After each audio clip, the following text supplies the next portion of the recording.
Senador. Muito obrigado, meu caro. Se me permite ainda, nunca é demais lembrar que nós somos constituintes com Lula, com Fernando Henrique, com Ulisses Guimarães, com Mário Covas, com Olívio Dutra, tantos homens que ajudaram e ajudam a escrever a história desse país. Uns faleceram e outros continuam, de uma forma ou de outra, dando a sua contribuição. E nós aqui no Senado. A tribuna é sua. Senhor presidente, muito grato pelas referências generosas de Vossa Excelência, a minha atuação na Câmara dos Deputados e como constituinte, onde tive a suprema honra de tê-lo como companheiro e apreciar a sua atuação, trazendo para a Constituição da República pontos importantíssimos que asseguram, sobretudo, o direito social. E também relembro com muita saudade das pessoas que Vossa Excelência se referiu, não somente aquelas que estão hoje compartilhando conosco na luta pelo melhor do nosso país, mas também daqueles que faleceram. Eu não me esqueço, sinceramente, da presença do nosso querido deputado, doutor Ulisses Guimarães, que graças a ele foi possível, a tempo célere, nós temos essa Constituição, que é a Constituição Cidadã, hoje orgulho não só dos brasileiros, mas de todos aqueles que amam a democracia. Muito grato a Vossa Excelência pelas referências, sobretudo que fez a minha pessoa, e as retribuo com igual calor. Mas, senhor presidente, senhoras e senhores senadores, sinceramente, eu não gostaria de trazer à tribuna um problema sério que diz respeito a um impasse criado em meu estado, o Mato Grosso do Sul, envolvendo índios e não índios sobre a questão fundiária. Com pesar, no entanto, eu me sinto na obrigação de dar ao conhecimento de Vossas Excelências e desse plenário à nação fato grave que ocorreu na região de Sidrolândia, município próximo à capital Campo Grande. Na semana passada, no dia 25 de março, uma representação indígena se justificou perante representantes do Ministério Público, da Advocacia Geral da União e da FUNAI, na tentativa de esclarecer invasões que fizeram numa área situada entre os municípios de Dois Irmãos do Buriti e Sidrolândia. Os índios terenas reclamam ser área tradicionalmente deles e fizeram ocupação a título de retomada. Ao lado dessa área invadida, que é de 17 mil hectares, os índios terenas já ocupam uma área de 2.090 hectares. Essa reclamação indígena vem desde o ano de 2000 e está ainda aguardando decisão judicial. Tive conhecimento de que várias arbitrariedades estão ocorrendo lá na área conflagrada, inclusive com o abate de animais dos proprietários rurais, sem que haja uma providência das autoridades de segurança. Apenas um contingente da Polícia Federal foi acionado para evitar confronto entre índios e não índios. Ocorrem notícias de que acontecem outras irregularidades, ainda mais sérias, como o tráfico de entorpecentes, que estaria correndo solto entre os invasores, inclusive com porte de armas de fogo. Se essa informação for verdadeira, confirmamos que o que está acontecendo lá é gravíssimo. O ambiente é de conflagração, que só não ocorreu ainda porque há pessoas ponderadas de ambos os lados, que tentam acalmar os ânimos dos demais. Senhores e senhoras senadores, com as reservas que me impõem em busca da verdade, o que está acontecendo em Sidrolândia e em Dois Irmãos do Buriti comprova o que não somente eu, mas os ilustres senadores Valdemir Moca e Delcídio Amaral têm há tempos advertido às autoridades federais. Reclamamos da leniência com que o Ministério Público, reclamamos da leniência em que o Ministério da Justiça está tratando a questão, eis que tem no âmbito da sua competência institucional a FUNAI, autarquia que parece estar acima de seu superior e das autoridades maiores da República. O órgão em Mato Grosso do Sul tem permitido que aqueles que se encontram sob sua guarda e amparo firam as decisões da Justiça, e desrespeita o princípio constitucional do direito de propriedade, este concedido, inclusive, através de título público no registro de imóveis. Os legítimos proprietários das terras invadidas, recentemente pela comunidade terrena, tiveram ganho de causa em processo julgado em primeira e segunda instância federal. No entanto, a FUNAI não respeita sequer as decisões judiciais, deixando de orientar seus tutelados para que evitem invasões. Permita, senhor presidente, acrescentar uma informação que acabo de receber do advogado Carlos Fernando de Souza, de Mato Grosso do Sul. Ele relata o resultado decepcionante de uma audiência que teve com o assessor especial do Excelentíssimo senhor Ministro da Justiça há cerca de um mês. Segundo o advogado, das providências solicitadas, nenhuma foi tomada. Além disso, ainda informou que os funcionários da FUNAI do Estado, que estavam perturbando o cumprimento de uma decisão da Justiça, conforme texto da denúncia protocolizada no Ministério sobre o número 0800 100 2800/2013, dígito 90, ao contrário de serem punidos, foram premiados com nomeações para cargos de chefia. Senhor presidente, desejo reiterar o que eu tenho dito e o que os meus ilustres pares da representação de Mato Grosso do Sul têm feito desta tribuna. Enquanto a FUNAI estiver no âmbito do Ministério da Justiça, os fatos aqui relatados continuarão ocorrendo. Repito, pois, para que haja ordem e respeito ao direito pétreo da propriedade e haja realmente proteção e assistência ao índio em condições condignas, o caminho é a FUNAI passar ao âmbito da Presidência da República, tal como existe hoje as secretarias de proteção às minorias, como a Secretaria dos Direitos Humanos, a Secretaria Política para as Mulheres e a Secretaria de Políticas de Promoção à Igualdade Racial. Permitam-me, Vossas Excelências, ler para constar dos anais desta Casa, texto da mensagem que encaminhei às câmaras municipais de Coronel Sapucaia e Itacuru, municípios situados na zona de fronteira com a República Irmã do Paraguai, quando lá se realizam nos dias de hoje e de amanhã, 6, concentrações de proprietários rurais para debater a questão fundiária das terras em litígio entre índios e produtores, acentuando a imigração de indígenas. Isso é muito importante ressaltar aqui, acentuando a imigração de indígenas naturais do Paraguai e até da Bolívia e da longínqua Colômbia, por estímulo de ONGs com base no Paraguai.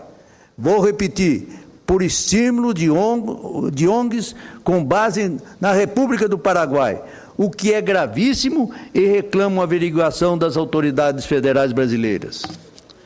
Eis o texto da mensagem.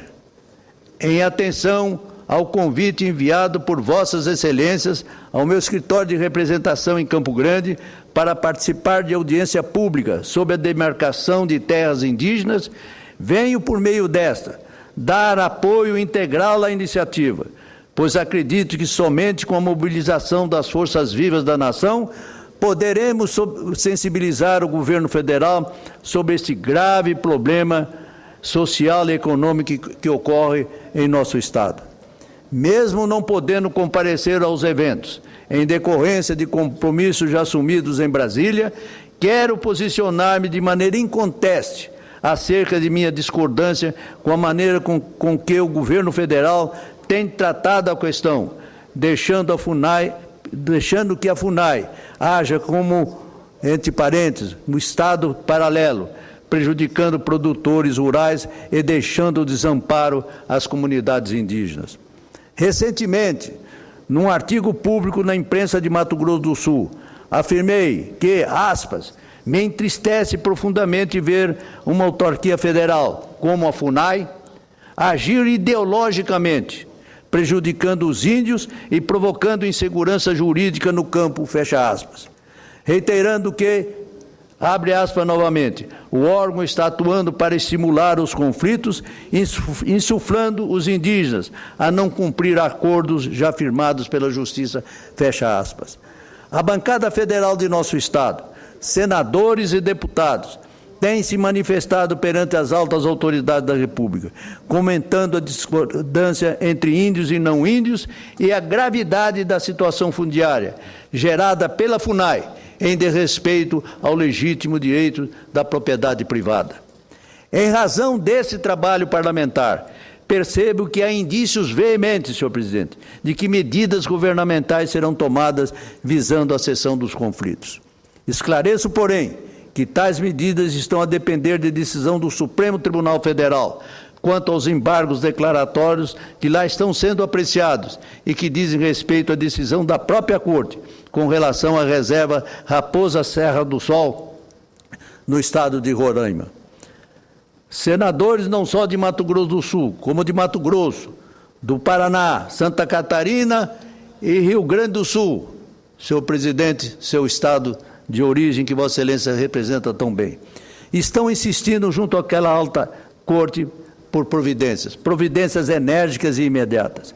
De minha parte, o propósito é lutar incansavelmente pela preservação do direito de propriedade de seus legítimos possuidores. Ou, se isso não for possível, que se dê a desapropriação com pagamento, além das benfeitorias da terra nua, sobretudo que se restabeleçam com medidas sérias e efetivas as relações de respeito e paz que sempre existiram no passado entre índios e não índios. A minha mensagem final é de que estejamos todos unidos, pois assim espera a nação brasileira que nos abriga como irmãos. Senhor presidente, é esta a declaração instante para conhecimento de Vossas Excelências, senhores senadores e senadoras, para que, enfim, o governo da República se sensibilize com esta questão que é de extrema gravidade e que possa chegar até um conflito se essas providências que nós reclamamos não sejam tomadas de caráter imediato. Senador Rubens Figueiredo, me permite só um maior prazer. Um tema o senhor, à parte na presidência, enriquece muito o meu pronunciamento. E faço esse comentário porque é um tema que me é tão caro, não a mim, a Vossa Excelência, e a todo o país, né? Porque todo mundo tem um carinho especial com a comunidade indígena. Nós mesmos, que falamos tanto da comunidade negra, temos sempre que admitir e lembrar que quem aqui estava e sempre esteve foram os índios. Depois chegaram os brancos, os negros, os espanhóis, enfim, os japoneses, enfim, de todas as etnias e todas as origens, né? E eu entendo que o enfoque principal do discurso de Vossa Excelência é na linha de que nós não podemos incentivar o conflito, né? Nós temos que, como legisladores e homens públicos, e mesmo ONGs, na linha da construção de alternativas positivas que permitam os índios ocupar o seu espaço legítimo, mas que também permitam os nossos agricultores, né, continuarem produzindo de forma direta o alimento que chega em nossas mesas, digo em nossas mesas e todo o povo brasileiro todos os dias. Mas eu quero pegar um enfoque que Vossa Excelência colocou no meio do seu pronunciamento. Por que a gente não cria, como criou para o negro, eu vi que Vossa Excelência citou aí, e eu ajudei aqui mesmo, a Secretaria Especial, com caráter de ministério, que está fazendo um belo trabalho, a ministra Luísa Bairros, como criamos a Secretaria Especial dos Direitos Humanos, está lá a ministra Maria do Rosário fazendo um belo trabalho, está dando resultado para o país, como criamos a Secretaria da Mulher, que está dando um belo trabalho, tudo com status de ministério. Se a gente, nós todos, temos esse carinho que fizemos questão de demonstrar aos povos indígenas, por que não vamos na orientação de Vossa Excelência, e que outros senadores já falaram, e eu concordo também, de criarmos uma secretaria especial ligada à Presidência da República, com status de ministérios, e temos lá, então, o ministro que cuide dessa área. Por isso eu quero cumprimentar a Vossa Excelência. Eu repito, tenho muito orgulho de ter sido deputado federal constituinte ao seu lado, e lá percebi, porque cuidei muito do capítulo das autos sociais, que Vossa Excelência sempre estava na trincheira da resistência, fazendo bem, como eu sempre digo, não me interessando a quem. Por isso que a sua sugestão tem que ser ouvida pelos governantes, para que a gente, de uma vez por todas, não é nem contra a FUNAI, eu diria, dê a FUNAI, na verdade com outro nome, que não seria mais FUNAI, Secretaria Especial dos Povos Indígenas, com status de ministério. Mesmo aqueles que estão na FUNAI, que porventura resistem a essa ideia, eles têm que entender que deu certo em outras áreas. Se deu para negros, para as mulheres, para jovens, para deficientes, estão agora na mesma linha, até os idosos também estão numa outra linha, vão criar uma secretaria. Por que a gente não pode trabalhar também com os povos indígenas? Por isso, meus cumprimentos, como sempre, ao seu pronunciamento. Muito obrigado, meu caro presidente, senador Paulo Paim. Eu quero reafirmar aqui as minhas origens. Eu nunca neguei que nas minhas veias corre também sangue indígena, de origem terena. Meus antepassados, por parte de minha mãe, eram indígenas.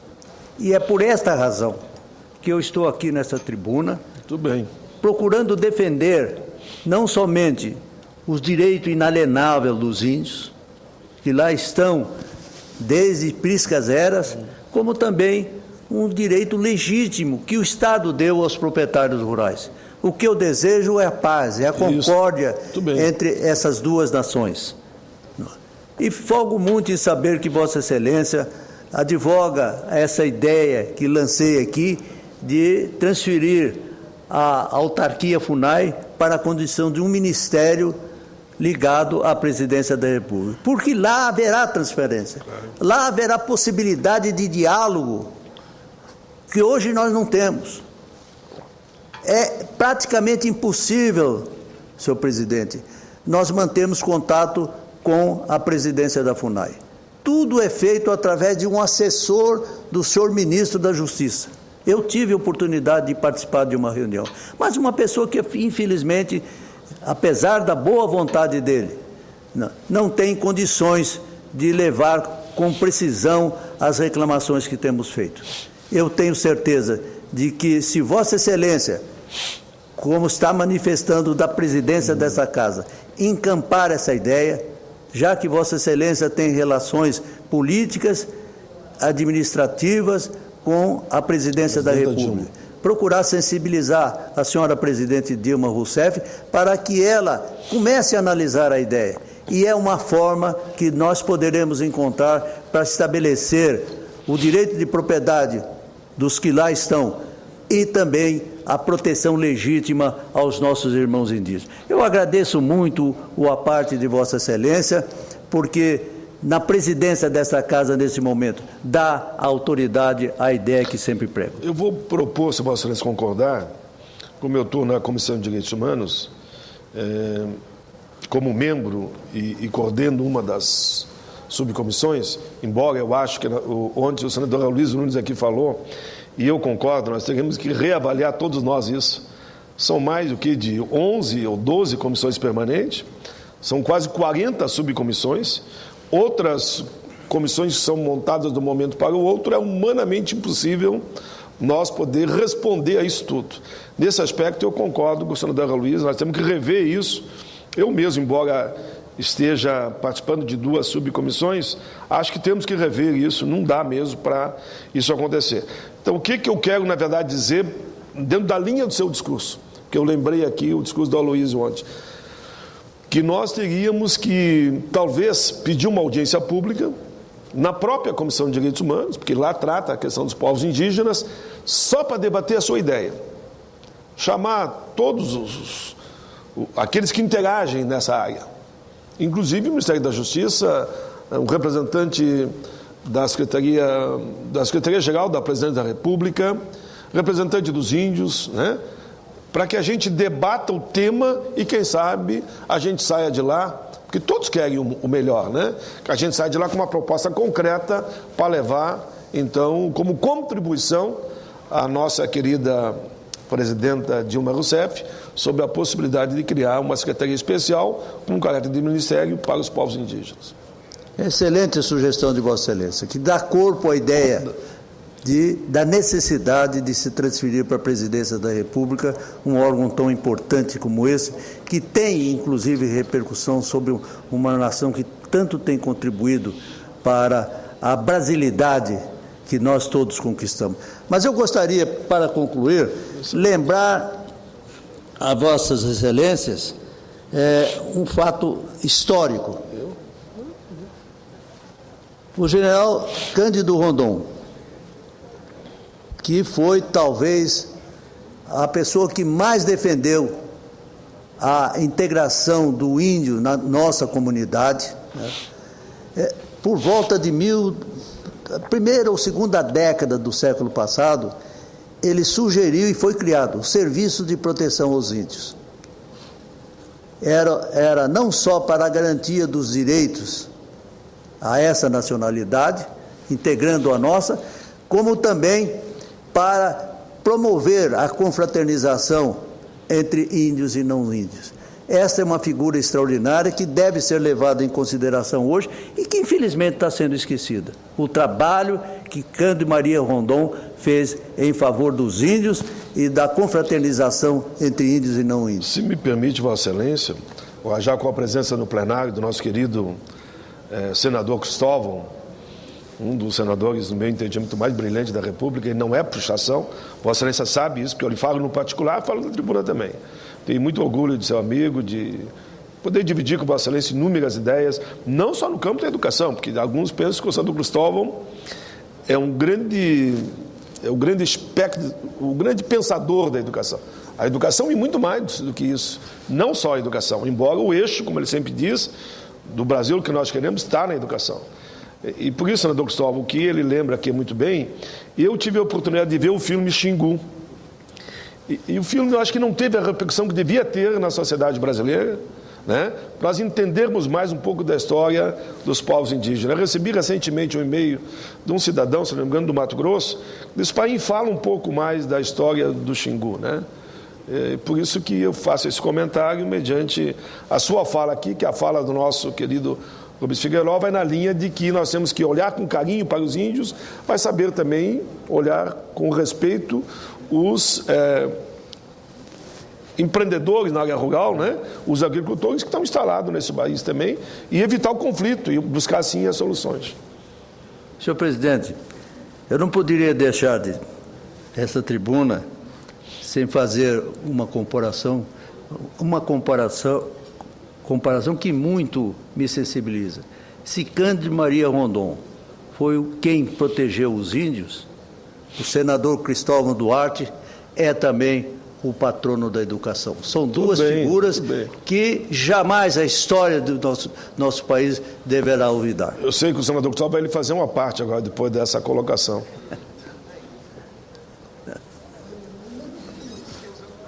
Não tem como, senador Cristóvão, você não fazer uma parte. Não, para isso não é uma parte. Aí agradecer muito a gentileza dos dois senadores. Mas eu pego carona e faço a parte. Tinha escutado o discurso do senador pela rádio até chegar aqui, e de fato traz um assunto muito importante. É da convivência nacional. Ninguém pode esquecer que antes de chegarem aqui os portugueses, antes de começarmos a nação brasileira, estavam os índios. Ninguém pode esquecer, não devemos. Temos uma dívida pelo verdadeiro holocausto que houve contra nossos indígenas e temos uma obrigação para com os seus descendentes. Mas, ao mesmo tempo, o país não é só dos índios. O país hoje e o campo tem uma quantidade de brasileiros também que ocuparam, que produzem, que geram empregos, inclusive para filhos de índios. Por isso, o grande desafio nosso é a convivência, como disse o senador Paim. E esse, eu vejo, é o tom do seu discurso, que eu parabenizo e me filio nessa corrente da convivência de todos os brasileiros, inclusive índios, brancos, negros, pardos, como a maioria de nós, todos nós, para construirmos uma grande nação onde cada um tenha o respeito à sua diversidade. Não é a absorção, a não ser daqueles índios que queiram ser absorvidos pela cultura chamada branca. Porque existem alguns que não querem que isso aconteça, que querem que os índios continuem na sua cultura isolada, o que seria até mais bonito para a cultura mundial, porque ficaria uma diversidade, mas só se eles quiserem, não mantendo-os como se fosse uma espécie de zoológico de seres humanos, como alguns chegam a defender em nome da cultura, mas em contradição com o humanismo. Por isso, parabéns, senador, pelo seu pronunciamento. Senhor presidente, encerro, portanto, o meu pronunciamento com o magnífico, esclarecedor e patriótico à parte do eminente senador Cristóvão Buarque. Obrigado.